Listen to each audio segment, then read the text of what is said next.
Hi, my name is Joe Fisher, and this abstract is titled A Randomized Clinical Trial of a Cadaver Lab and Refresher Training for Procedural Skills. This research was conducted at the University of North Carolina in Chapel Hill and was supported by faculty in the emergency department and School of Medicine. Funding for this project was received from a grant from the Academy of Educators Scholarship Cooperative Agreement. I have no disclosure for this research or this presentation. Medical education lacks procedural training. As a result, medical students have very limited opportunity to practice or perform procedural skills. At the University of North Carolina, we previously piloted a cadaver lab to teach medical students procedural skills. Not surprisingly, we also found that skills deteriorate without practice. The purpose of this study was to evaluate the efficacy of a cadaver lab and retraining on performance and retention.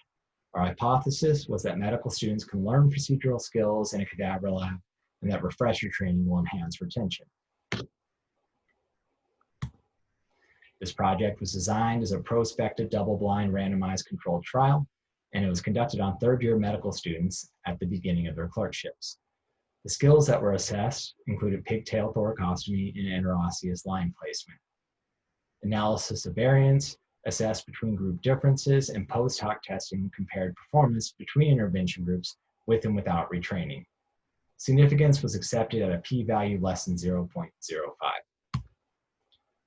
Students volunteered for this project and were randomized into 3 groups: a control group and 2 intervention groups.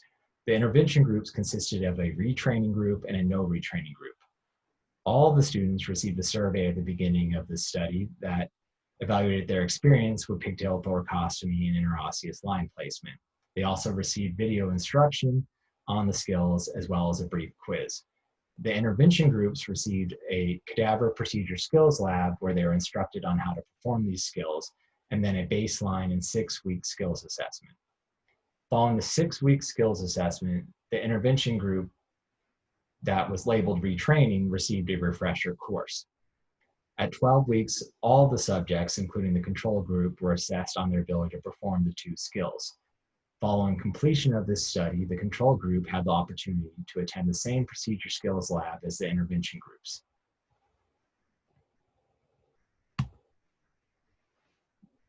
The procedure skills lab was instructed by blinded emergency medicine attending physicians, where the subjects had the opportunity to practice and perform pigtail thoracostomy and interosseous line under their supervision and instruction.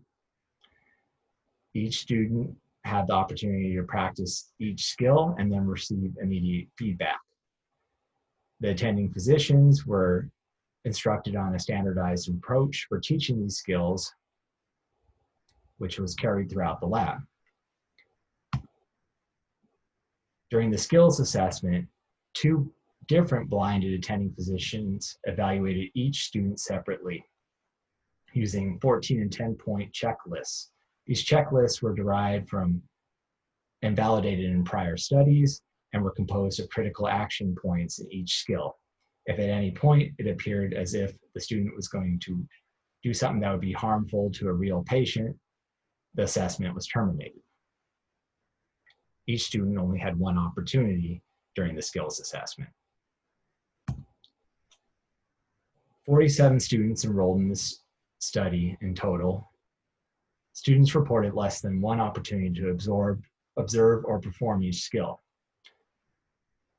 Procedural skills competency deteriorated over 6 weeks, and there was no difference between the intervention groups at 6 weeks. Competency in performing procedural skills was found to be greatest at 12 weeks in the retraining group.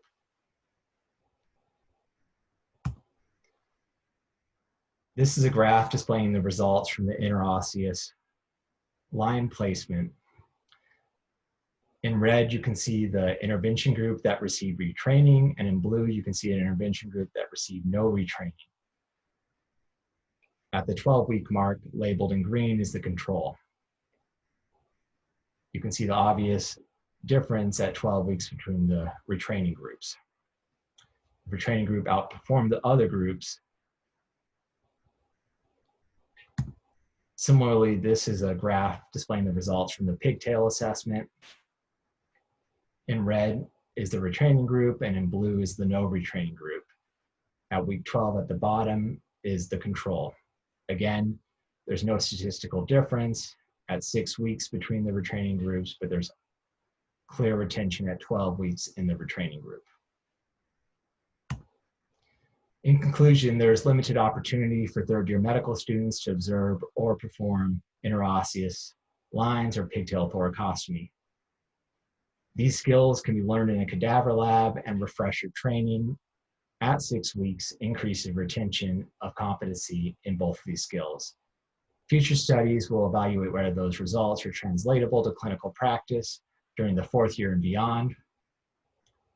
I want to thank the faculty in the emergency department that assisted with this research project, as well as the Academy of Educators for providing support for this project, the UNC Cadaver Lab, and the UNC medical students